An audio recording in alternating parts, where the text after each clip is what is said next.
die Verbrennung der Amerikaner. What is up, my beautiful mates of YouTube? My name is Aussie Marcel, and in today's video I'm going to be sharing my first impressions and thoughts on Kenneth Cole's Mankind Unlimited. Now, I haven't smelt too many Kenneth Cole fragrances. I've got Kenneth Cole Black, and I know I've got Kenneth Cole Reaction. I reviewed Kenneth Cole Black basically this time last year, and that was an okay fragrance, like not the best, not the worst, just like a nice fresh aromatic men's scent, sort of for the more mature man. And Kenneth Cole Reaction I remember being okay, but a little basic, a little generic. So straight away going into this, my expectations are about neutral towards it. Like, Kenneth Cole are a brand where they're okay, it's an okay brand, but I'm not gonna immediately dismiss this just based purely on the brand. But before we talk about that, I will be mentioning my fragrance of the day, and that is Paco Rabanne's Invictus. Now, I want to make a push for this to replace 1 Million. I think this is a much better fragrance than 1 Million. There's way less people wearing it, at least where I am in the world. Here on coastal Victoria, it's less offensive than 1 Million. Performance is just as good as 1 Million, so if you're somebody that really cares about performance, you want something that will last 8 hours plus on your skin, that'll get you through a work day, you can put on 3 sprays and then just leave the house and forget about it for the rest of the day, Invictus has got you covered. This is fresh, it's a little sweet, it's a little cloying. But I will add a caveat here. If you're somewhere that's really humid, if you're somewhere that's, you know, in excess of 30 degrees every single day, that's Celsius, not Fahrenheit, then I would go with Invictus Aqua. This is also a fantastic choice. I prefer the original Invictus, but there are a lot of people out there, a lot of the mates of the Aussie Marcel community that do prefer Invictus Aqua. They're pretty similar to one another, I've got to say, but Invictus Aqua has more of an ambergris note. It's got more of a cloyingness to it, whereas Invictus I feel is like a good balance. And I didn't pick this up initially, but Invictus actually has this really Moorish, almost violet note, and yeah, that's the saving grace for me. It's that violet quality to the fragrance. So that's my fragrance of the day. Check that one out if you haven't already, because performs great. You can pick it up for about $100 Australian, and you will get compliments for it. It is exceptional for women's compliments. So, Kenneth Cole Mankind Unlimited. Presentation, pretty basic. Grey, silver with orange accents. It's okay, nothing spectacular.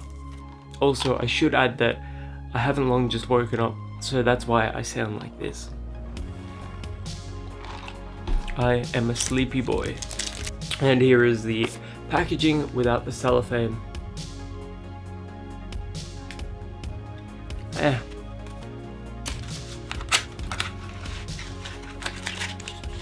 Will it come out? That is the question. Okay, I like the bottle design way more than I like the packaging. So, it looks exactly like Kenneth Cole Mankind, except with the orange accents here. It looks really nice.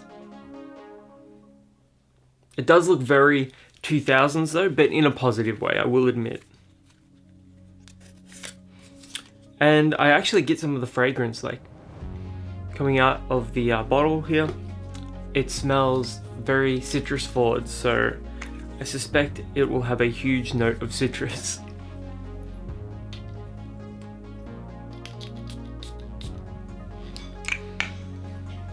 Alright, let's give this one a crack.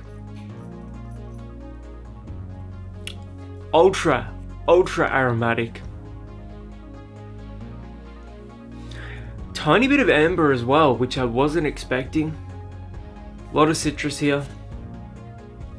It comes across like a slightly more spring version of Versace Eau Fraiche, and it also reminds me of Versace Pour Homme, but just like a slightly more amber forwards, Versace Pour Homme. Alright, look, I'm not going to say harsh on the presentation, but I wasn't entirely favourable on the presentation. But the freshness of this fragrance, it is reinvigorating. That's how fresh this is. It's got like a sea quality to it as well. I really like this fragrance. Maybe I'm not conveying that enough to you guys, but this smells fantastic, I've got to say. It's the freshness combined with that underlying amber note here. There's like this amber note just like in the background, and it's giving it this warming effect. So it's like this fresh citrus fragrance, and then it has this like little warming effect at the end because of that amber, and that smells fantastic. I should also add that I paid $20 Australian for this from Priceline. It was from Priceline, not Chemist Warehouse. This smells bloody awesome for $20. This beats those two Lacoste fragrances that I covered yesterday. Hands down, this crushes those. It almost has this like soapy feel to it now that it's drying just a touch. I am a massive fan of this fragrance. Like, take Nautica Classic. We're so glad I have that here next to me. Combine Nautica Classic and Versace Pour Homme, and then add a touch of amber to it, and you've got a really good idea of what Kenneth Cole Mankind Unlimited smells like. It's got that fresh, clean, soapy quality of Nautica Classic with that aromatic quality of Versace Pour Homme, but then it throws its own little twist of amber and like a warming touch of sweetness to it as well. It's very masculine. Mankind Unlimited has enough of that clean quality, that soapy accord, for a woman to be able to pull this one off, although I would still label this as a masculine smelling fragrance. It smells incredible. I definitely prefer this to Lacoste L12 12 blue and yellow. I prefer it to Lacoste L12 12 red. What else have I reviewed recently that I prefer this to? I don't know if I prefer it to Zegna Uomo, because the violet in that is amazing, but this fragrance, for the money, if you can find Mankind Unlimited, I would highly recommend picking this up because it is quality. It is so nice, and I can't emphasize that point enough. So if you've ever worn Mankind Unlimited by Kenneth Cole, let me know in the comments below.